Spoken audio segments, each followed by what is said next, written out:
Hello and welcome to a new series on the channel, Real Bikes, Real Bikers. All of us who ride bikes love talking about bikes, and this series is to capture a bit of that chit chat. We'll be talking to people about their life as a biker, what got them into biking, what bikes they've owned and how and when they use them, and hopefully you'll enjoy it as much as I enjoy talking to people about bikes. So today we're talking to Mark. Hello Mark. Hiya. Tell us a little bit about yourself. Okay, so I'm 65 years old and I'm a biker. And I'm a biker who left biking and has come back in later life. So yeah, I first got into biking when I was 16, and I had Yamaha FS1-E, yellow, gold. I forget what they call it, but I loved that bike. I really did. It was revolutionary because to have a motorcycle at age 16, I know it was a moped, but to me it was a motorcycle. To have the freedom, oh wow, I love that bike. And most weekends I'd have the head off polishing it because I heard you could go like a couple of miles faster per hour if you polish the head. So, and how fast was a couple of miles? Oh, I mean, you know what? So a friend had an SS50, which was a Honda version, which was bloody slow. I think it did about 35. It topped out at 35. I could get 50, according to the gauge on the Fizzy. I mean, that real speed might have been something nearer 45, but it was so much quicker than the Honda equivalent, it didn't matter.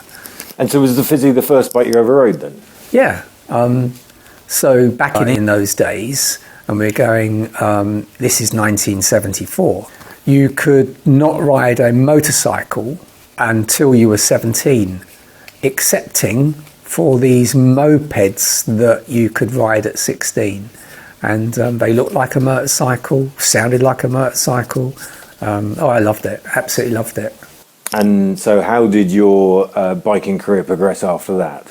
Well, it didn't really, because at 17 I passed my driving test, bought a car. I couldn't afford both.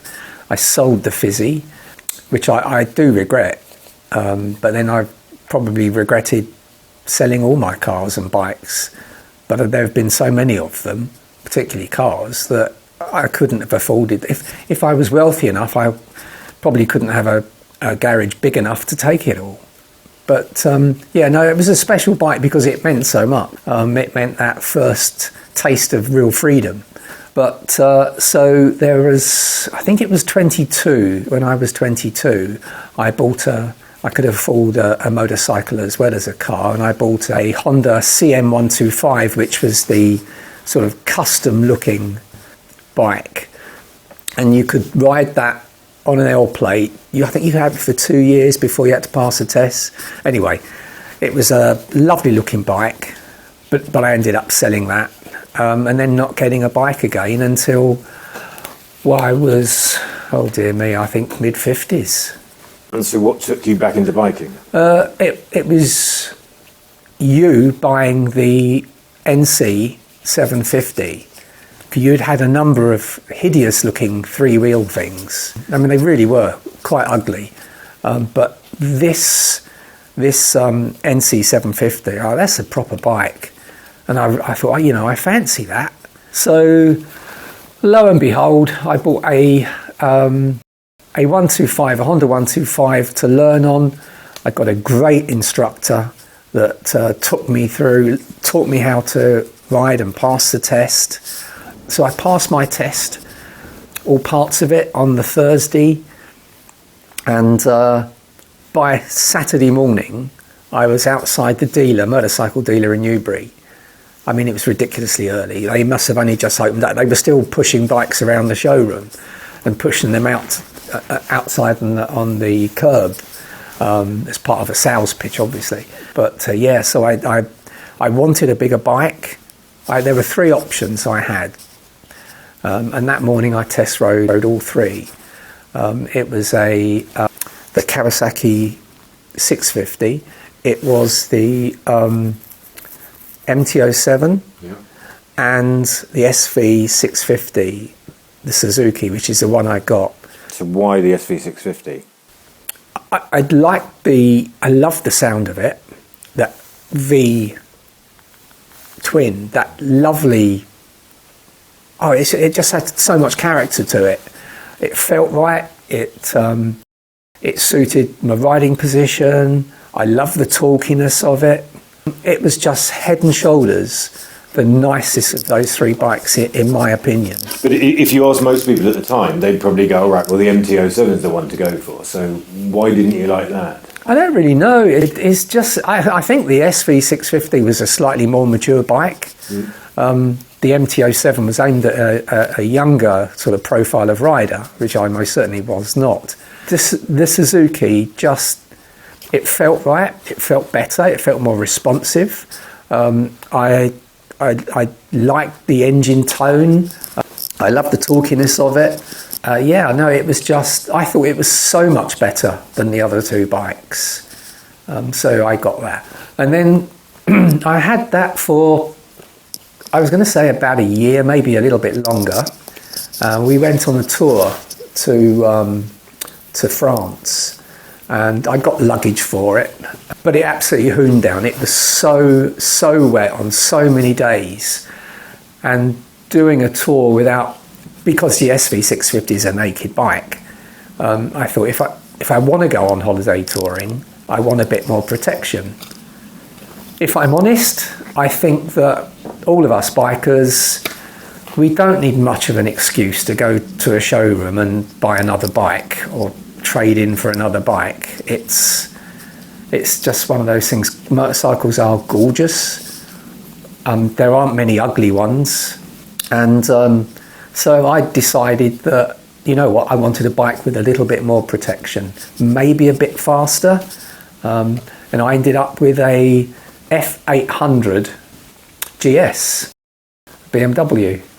I actually test rode the 700.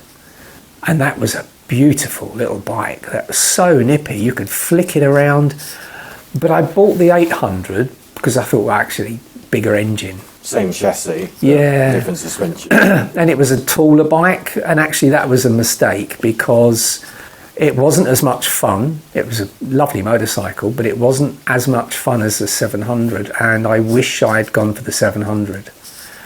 But about 18 months down the line, having done a couple of European tours on it, I decided it was too tall for me. I'm now 5'6". I think I was 5'6.5" then, and I couldn't flat foot it. And coming up to some junctions, if the camber's a bit wrong and you need to put your foot down, it could be a struggle.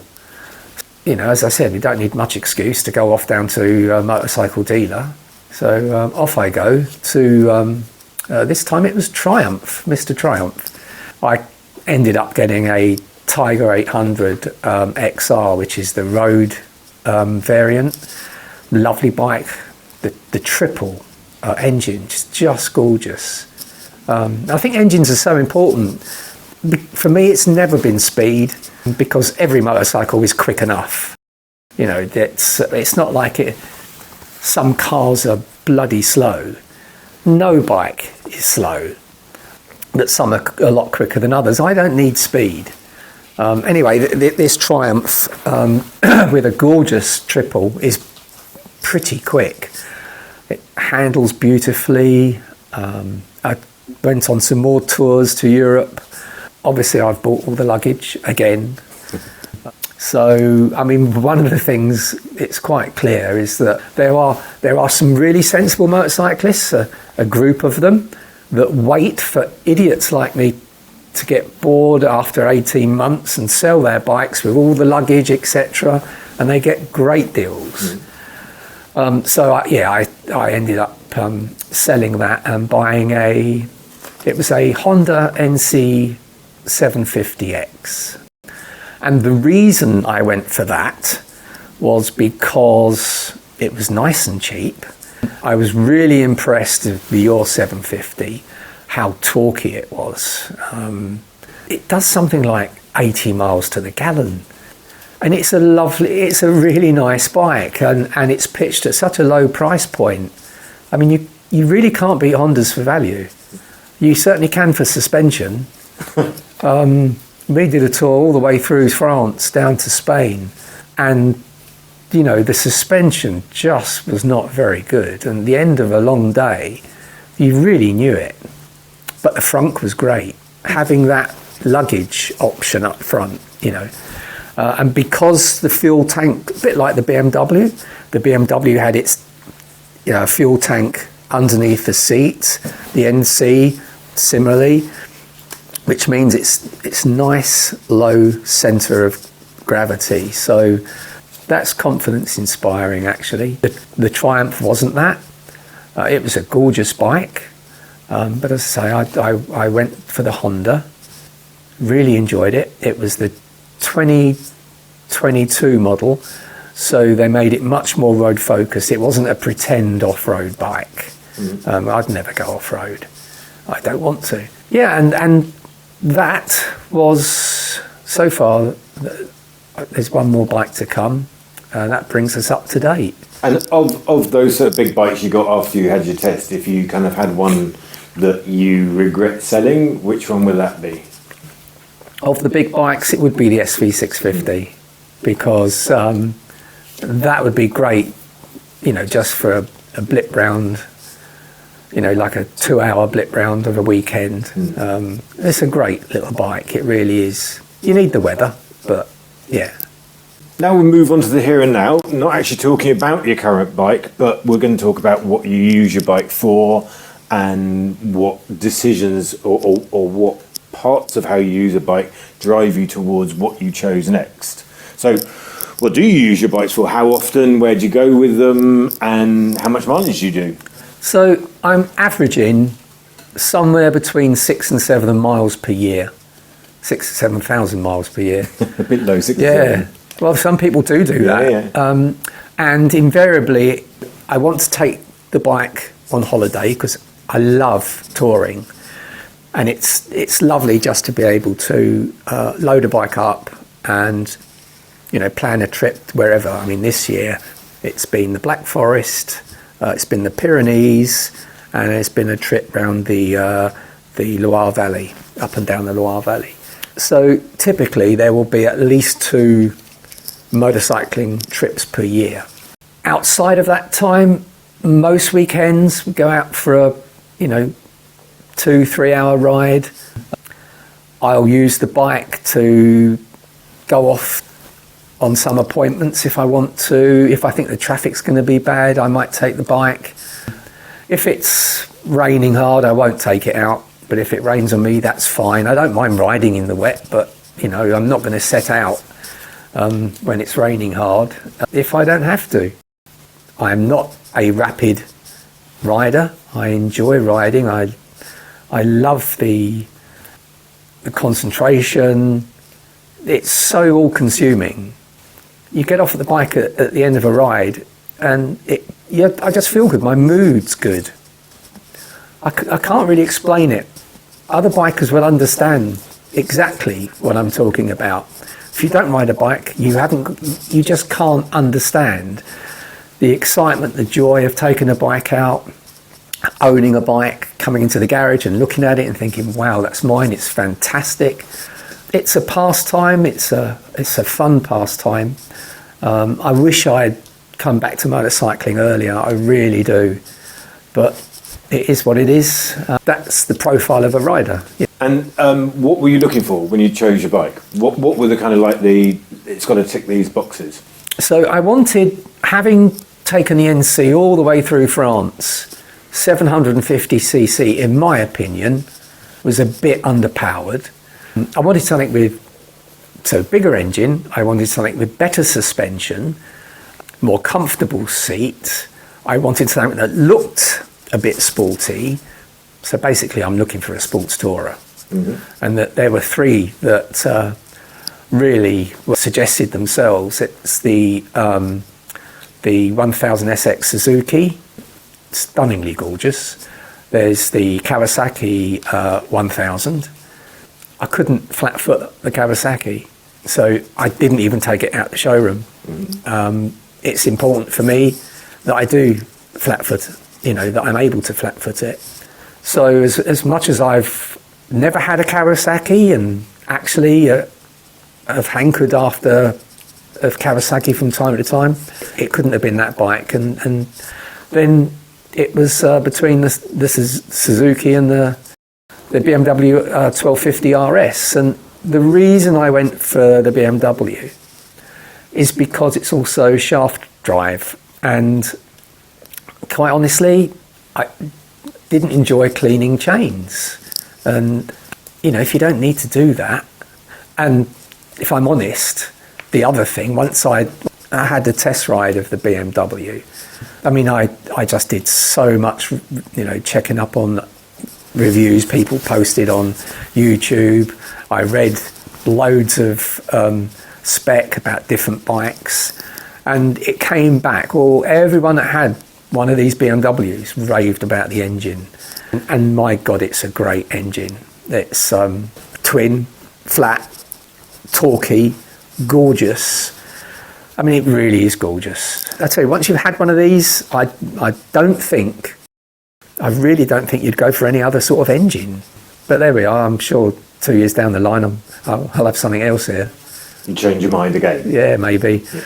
But so it was important that, it ticked the boxes. It's got a great engine. I love it.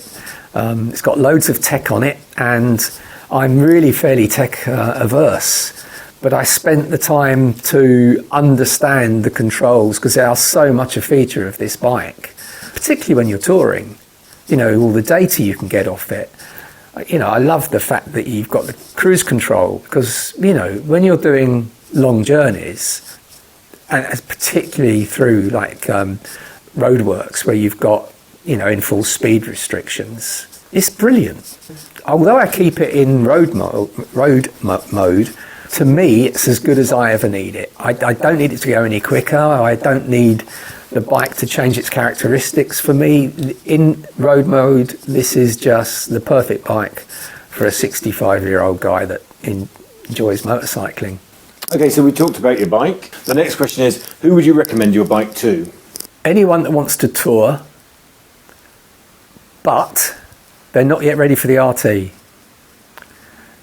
They've still got some life in them. It's just a slightly sportier ride. Look, any motorcyclist would get on that, and it's so user friendly, they would love it. I'm a shorty, so if I can flat foot this, almost everyone can. They do a low seat option. Do you think there's enough room if you're like 6'4" or something like that on it? Well, they do a higher seat. Yeah, absolutely it is. It's not a small bike. It's quite a heavy bike, I think it's about 235 kilograms. But the weight is nice and low because the engine is nice and low. So it just gives you loads of confidence. It's very flickable. It cruises superbly. It lifts its skirt and goes when you want it to as well. But it can be whatever bike you want it to be. It is that user friendly.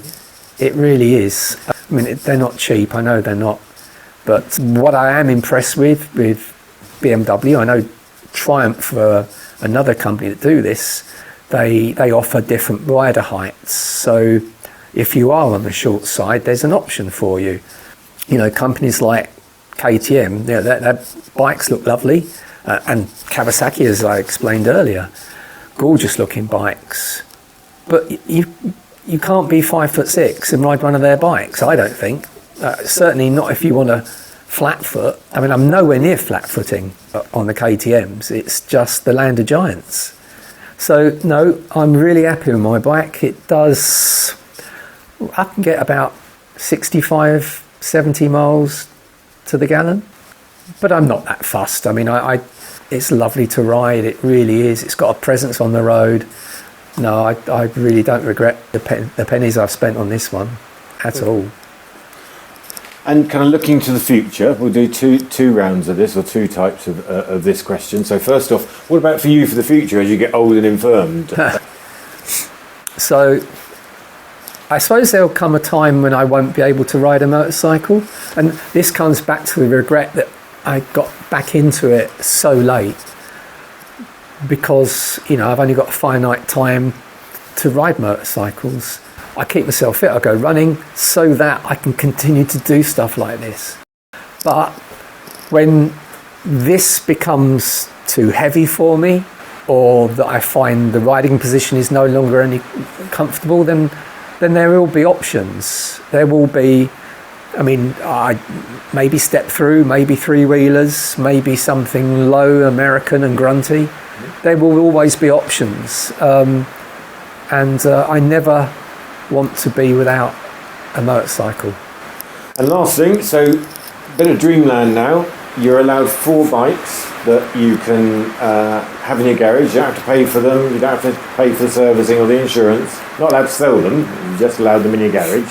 What 4 are you going to have? These are 4 additional. 4 additional, yeah. You can still keep your BM. Well, you pre-warned me about this, so I've given it a lot of thought.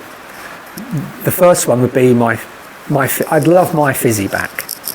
I mean, obviously it's probably not out there any longer, so a Fizzy. I would love a really, it doesn't need to be a mint looking one, but I would like a yellow gold coloured Fizzy. I would also like the Kawasaki Retro, the 900 RS. That is gorgeous. It's probably the prettiest bike on the market at the moment. It's so lovely. I'd have that in red. So I've even thought of the colours. Yeah. I would like I was thinking of a sports bike, because if it isn't my only bike, then I don't have to go very far if I find it too difficult on my back. But a Panigale 899 in white. In white? Yeah. But you have to buy them in red. No, you don't. And so the ones I was thinking of, they sold between 2014 2016.